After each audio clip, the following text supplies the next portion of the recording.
We are in the ground at a critical event perfectly aligned with the vision of elevating strategic cooperation between Turkey and Africa nations to highlight Bamako Expo 2025, taking place in Mali's capital, Bamako, from November 11 to 14.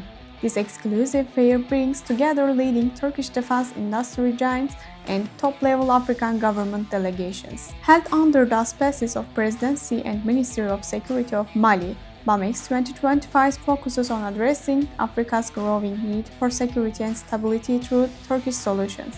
Around 30 Turkish companies, including industrial leaders such as Baykar, Aselsan, Machinery and Chemical Industry Corporation, and Roketsan, are showcasing innovative defense and industry systems. In addition to Mali, defense ministers, chiefs of staff, and senior delegations from over 35 African nations are attending. This underscores BAMEX's continental significance and reaffirms Turkey's position as a strategic partner for Africa. Beyond product showcases, the fair also offers field testing opportunities, B2G meetings, and technology transfer discussions. This demonstrates that Turkey's engagement in Africa's security landscape is not merely commercial, but built on a foundation of long-term strategic partnership. As the AfroTurk TV team, we highlight that this gathering marks the beginning of a new era for regional stability and economic cooperation. Participating Turkish companies are offering cost-effective, accessible, and locally adaptable solutions, presenting a strong alternative to traditional Western suppliers. In short, BAMEX 2025 stands as a historic milestone, bringing the mission of being stronger together between Turkish and African nations into the fields of defense and security. Merci beaucoup. Je pense que nous au Mali, nous pensons que la Turquie est un partenaire sérieux et sincère. Et la Turquie, c'est tout le partenariat que cherche l'Afrique aujourd'hui. C'est-à-dire un partenariat d'abord respectueux, qui tienne compte des réalités de chaque pays et qui laisse chaque pays dans son contexte et essaye d'améliorer sa coopération avec lui. Donc nous pensons que la Turquie respecte beaucoup la souveraineté des États africains parce que les États africains depuis 1884 ont été transformés, enfin l'Afrique d'une façon générale a été transformée parce que les États n'existaient pas. L'Afrique a été transformée depuis 1884 en réservoir de matières premières et en débouché commercial. Et bon, on a changé, on a amélioré, on a peaufiné les choses, mais la réalité est toujours restée. Et donc, nous avons constaté aussi qu'après 65 ans d'expérience, beaucoup de partenaires de l'Afrique n'ont pas été très respectueux vis-à-vis de l'Afrique. Donc, nous pensons que la Turquie a vraiment toutes les valeurs qu'il nous faut aujourd'hui, celle d'abord du respect, celle de la considération des réalités de chaque pays et celle d'une coopération gagnant-gagnant. Bon, la politique étrangère du Mali, elle est basée sur ce que vous savez, c'est le respect mutuel et puis l'égalité des États. Donc la Turquie occupe vraiment la place d'un partenaire stratégique très important parce que nous avions une coopération en matière de transport, en matière économique, en matière sanitaire, en matière de formation. Mais maintenant, nous partons vers une coopération stratégique en matière de défense et de sécurité.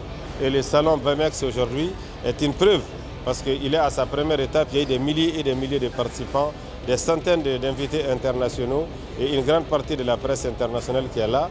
Donc je crois que c'est déjà un nouveau départ de renforcement de cette coopération. Je pense que la Turquie est un géant qui est en train de s'envoler vraiment avec le Mali. Et je pense qu'aujourd'hui nous sommes sur une bonne voie et nous avons à la construire ensemble. Et Inch'Allah, tout va bien. Et je pense aussi que cette coopération va permettre d'élargir la coopération de la Turquie avec l'AES et tout le reste de l'Afrique. Aujourd'hui, tout le monde connaît la technologie de la Turquie, tout le monde a besoin de la technologie de la Turquie et la Turquie respecte tout le monde et elle travaille honnêtement avec tout le monde. Donc il n'y a pas de raison que la coopération entre la Turquie et le Mali et le Sahel et le reste de l'Afrique ne prospère pas. Ça se voit à l'œil. Déjà, c'est le premier salon, il y a eu des milliers de participants.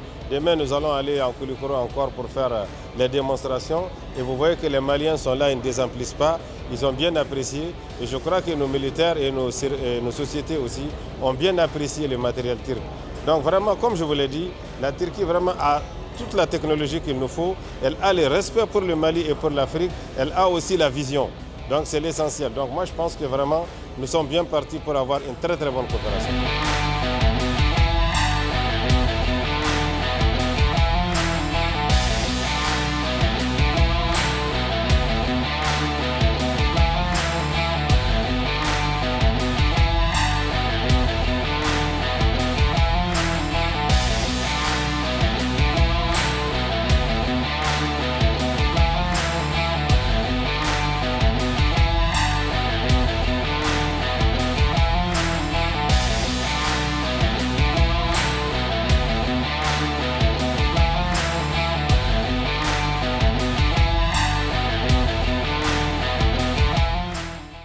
Je pense qu'aujourd'hui, il faut aller vers un partenariat gagnant-gagnant, un partenariat sud-sud.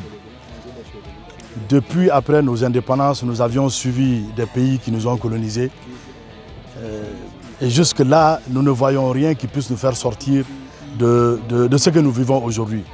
Et je pense qu'aujourd'hui, il faut aller vers des partenaires stratégiques efficaces, des partenaires qui nous respectent dans notre dignité, dans notre honneur, et un partenaire qui respecte notre souveraineté.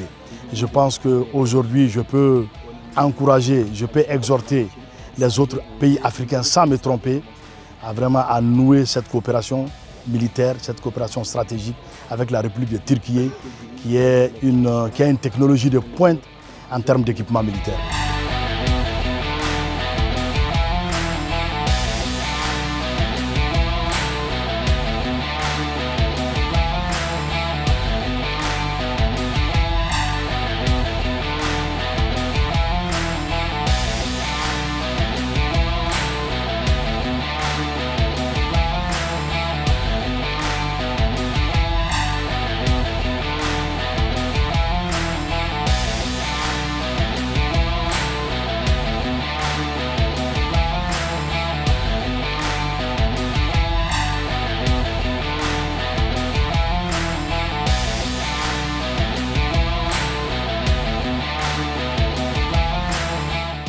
Alors, ce que je peux dire par rapport à la jeunesse, vous savez, dans notre constitution au niveau du Mali, il est dit que lorsque le pays a besoin de sa jeunesse, n'importe quand pour défendre sa patrie, les jeunes doivent tous être prêts à se lever pour défendre leur patrie.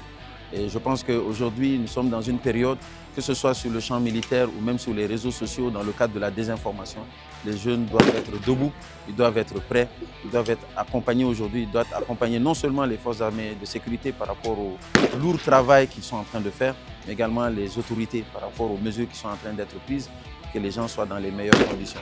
Donc ça, c'est le premier message que nous donnons par rapport à la jeunesse. Est-ce que vous voulez traduire après ou je continue? Très bien.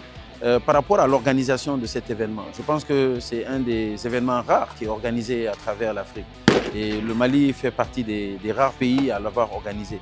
Et je pense qu'aujourd'hui, ça montre la position du Mali, une position stratégique, une position d'un pays qui est fréquenté, une position d'un pays qui est fréquentable également, et qui montre aujourd'hui toute la dimension de notre pays.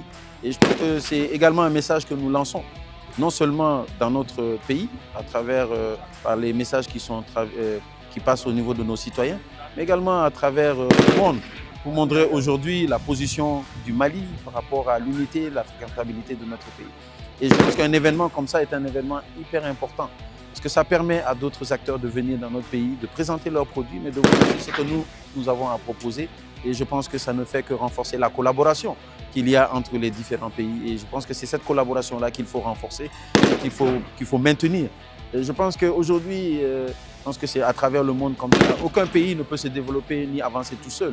Et je pense que c'est à travers la collaboration que cela se fait. Et je pense que c'est exactement le message que les plus hautes autorités sont en train d'envoyer ici au Mali et à travers le monde.